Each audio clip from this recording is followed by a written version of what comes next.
Assalamualaikum warahmatullahi wabarakatuh.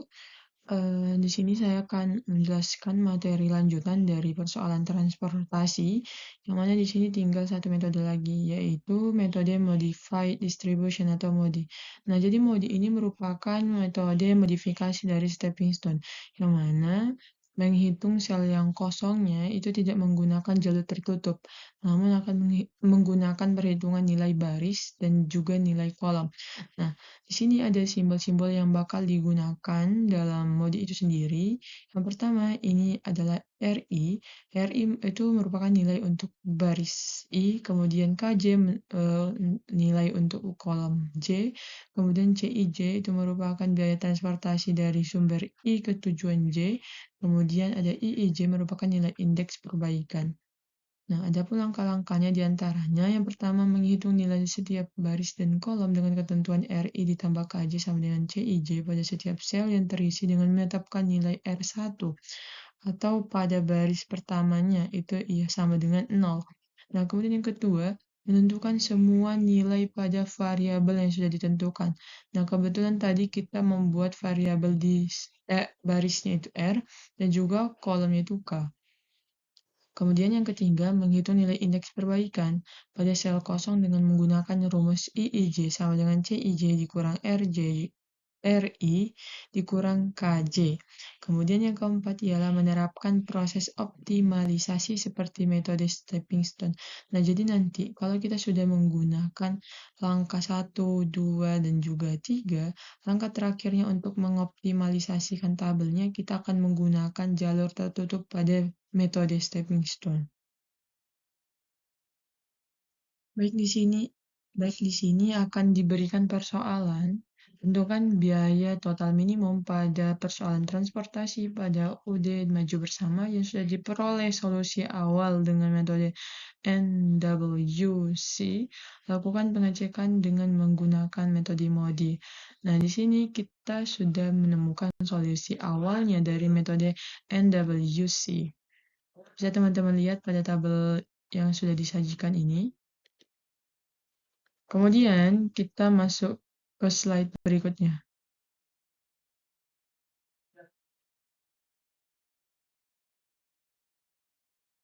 Nah, di sini kita akan mengikuti langkah per langkah. Yang pertama langkahnya itu kita bakal buat variabel PI dan juga GJ untuk setiap baris dan kolom. Nah, P di sini saya gunakan untuk pada baris, yang mana di baris ini biasanya digunakan untuk sumber barang itu berasal. Nah, pabrik 1 itu simbolnya P1 sampai dengan pabrik 3 simbolnya P3. Kemudian gudang juga seperti itu. Gudang tadi simbolnya G, berarti gudang 1 itu merupakan G1, gudang 2 G2, dan gudang 3 G3.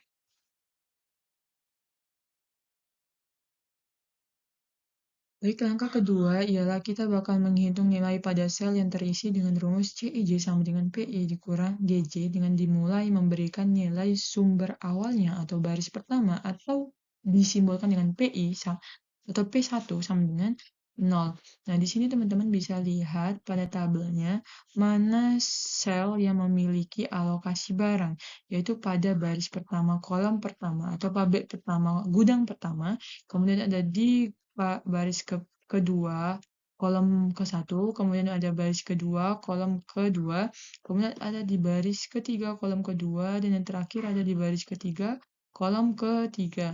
Nah, kita bakal mensubstitusikan yang mana variabel P1-nya sama dengan 0. Nah, dari C11 kemudian, dari C11 dulu. Nah, C11 itu kan merupakan pabrik pertama ditambah G1.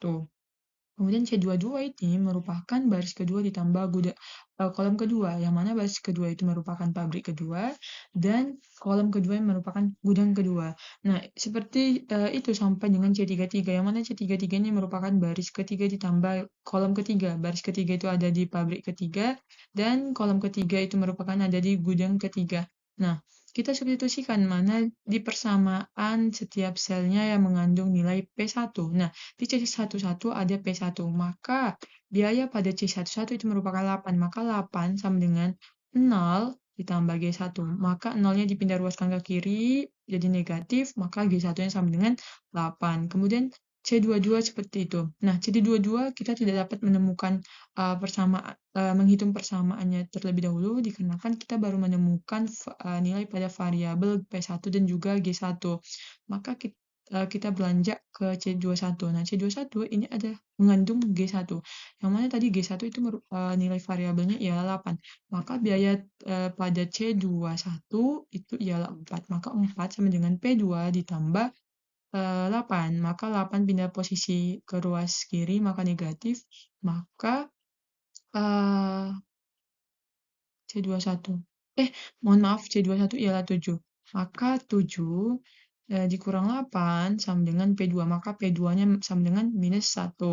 Nah, kita sudah ketemu nih, ada 3 variabel. Sampai ke C33 nanti seperti itu. C33 ini mengandung variabel P3 dan juga G3. Nah, kebetulan yang ditemukan duluan itu ialah P3. Maka biaya pada C33 itu ialah 6. Maka 6 sama dengan 3 ditambah G3. 3-nya pindah ruas ke sebelah kiri, maka negatif, maka G3 sama dengan 3. Nah, ketika kita sudah menemukan semuanya nilai pada variabel masing-masing pada pabrik dan juga gudang, maka teman-teman bisa memasukkan nilai tersebut ke dalam tabel. Ini kebetulan sudah saya masukkan. Nah, dari awal P1 sama dengan 0, P2 sama dengan minus 1, kemudian P3 sama dengan 3, G1 sama dengan 8, G2 sama dengan 5, dan terakhir G3 sama dengan 3. Kemudian langkah ketiga itu ialah kita bakal menghitung indeks perbaikan pada setiap sel kosong dengan rumus CIJ dikurang RJ dikurang RI dikurang KJ. Nah, tadi kita menghitung variabel-variabelnya pada setiap tabel menggunakan sel yang terisi. Nah, ini kita bakal melihat mana sel yang kosong. Nah, sel yang kosong di sini itu sel yang kosong maksudnya alokasi barangnya kosong. Nah, itu ditemukan pada C12, kemudian ada di C13, kemudian ada C23, kemudian ada di C21.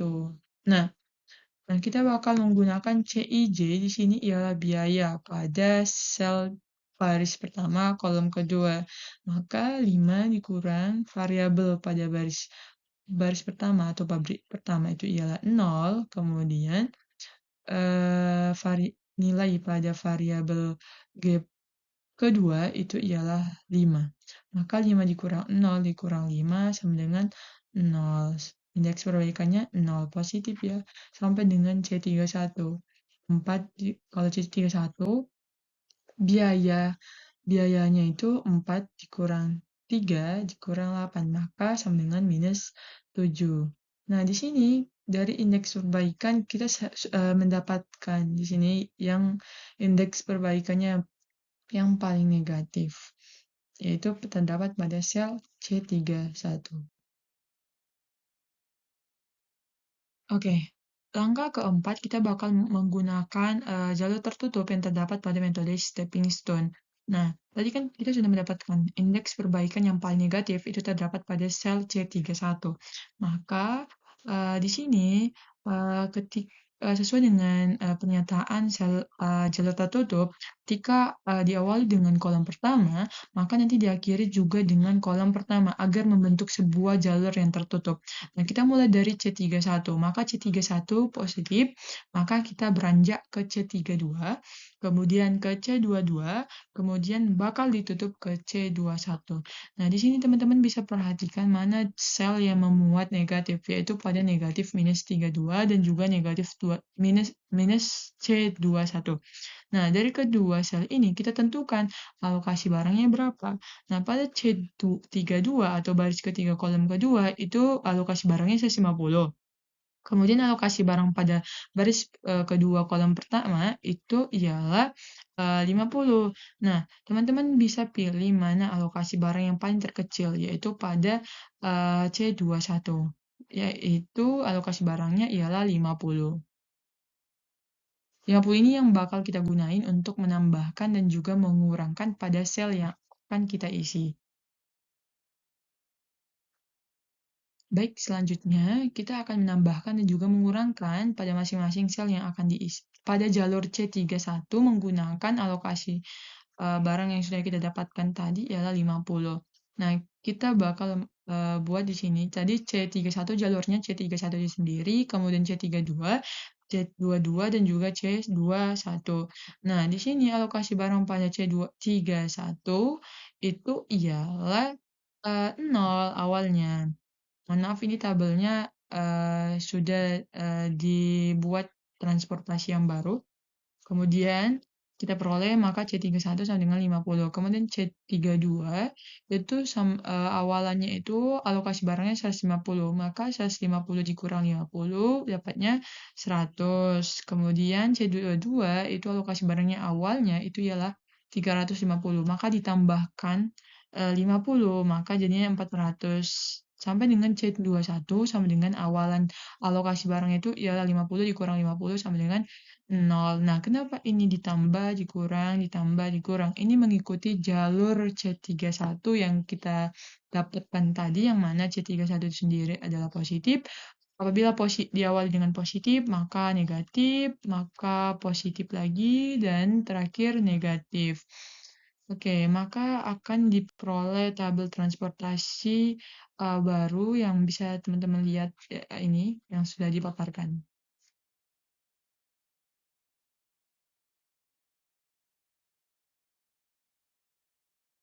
Kemudian, kita bakal langkah ke-6 ini bakal, kita ulang pengecekan nilai indeks perbaikan langkah 1 sampai dengan langkah ketiga.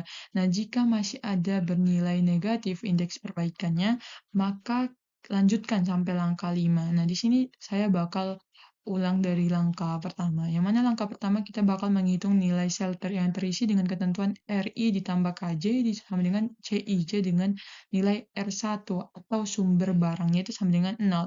Nah, kita temukan di sini yang alokasinya berisi itu C11, kemudian C21, kemudian ada C31, C32, dan C33.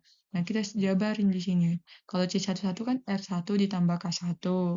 Nah, kemudian C21 R2 ditambah K1, kemudian sampai dengan C33, yang mana baris ketiga dan ditambah kolom ketiga. Baris ketiga itu simbol variabelnya itu R3 ditambah kolom ketiga itu ialah K3. Nah, kita substitusi terlebih dahulu yang mana R1 sama dengan 0. Cari persamaan di sini yang membuat R1 sama dengan 0.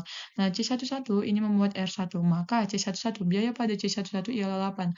8 sama dengan 0 ditambah K1, maka K1-nya sama dengan 8. Oke, kita sudah punya dua variabel yang sudah terisi, maka bisa disubstitusikan ke persamaan yang mengandung variabel R1 dan juga K1 sampai dengan C33, R3 ditambah K3. Nah, kebetulan di sini yang sudah ditemukan itu ialah R3, R3-nya minus 4. Biaya pada C33 itu ialah 6, maka 6 sama dengan 6, 6 sama dengan minus 4 tambah K3.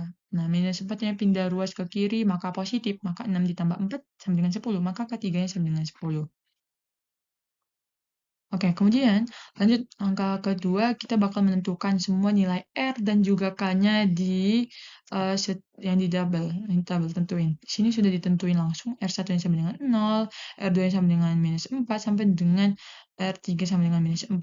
Begitu juga pada K1 atau gudang 1 sama dengan 8, kemudian sampai dengan gudang ketiga atau K3 sama dengan 10.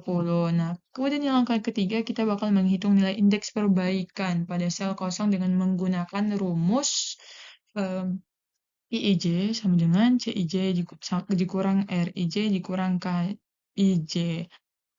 Oke, sini kita buat pada sebuah kolom di sini. Nah, yang sel yang kosong itu terdapat pada C12, C13, kemudian ada C22, dan yang terakhir ada C23. Nah, teman-teman bisa langsung kurangkan. Yang mana C12, 5 dikurang 0 dikurang 12, ini merupakan sama dengan minus 7. Kemudian sampai dengan C21, 5 dikurang minus 4 dikurang 10 sama dengan minus 1. Nah, Dari, indeks perbaikan yang sudah kita tentukan, itu terdapat, eee, masih terdapat ya, nilainya yang negatif, yaitu pada C12 dan juga C13, serta C23 juga. Nah, tapi yang paling besar kita lihat, pada C12 dan juga C13. Maka kita bakal, lanjutkan dari langkah pertama tadi sampai juga dengan langkah yang keenam ini, terus mengulang sampai mendapatkan indeks perbaikan yang positif. Nah, ketika indeks perbaikannya sudah positif, maka tidak perlu lagi kita mengulang sampai langkah keenam, cukup sampai langkah ketiga saja menghitung indeks perbaikan pada sel kosong pada tabel transportasi yang baru yang sudah kita dapatkan, gitu. Oke, kemudian langkah yang terakhir, ketika kita sudah mendapatkan indeks perbaikan yang sudah positif semua, maka kita bakal membuat tabel pendistribuan barang dari pabrik ke gudang.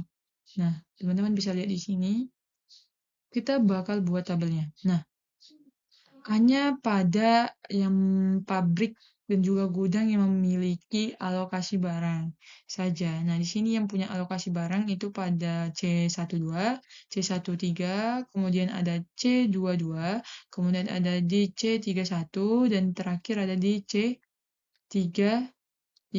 Langsung saja kita kaliin.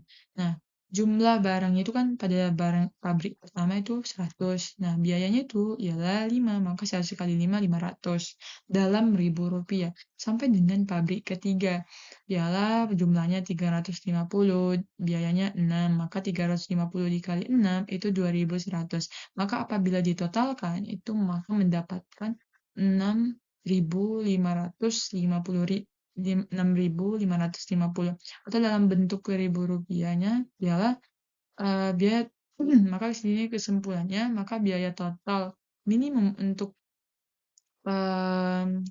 pendistribuan barang dari pabrik ke gudang pada UD Maju Bersama sebesar 6.550.000. Sekian dari saya. Kurang lebih penjelasannya saya mohon maaf. Wassalamualaikum warahmatullahi wabarakatuh.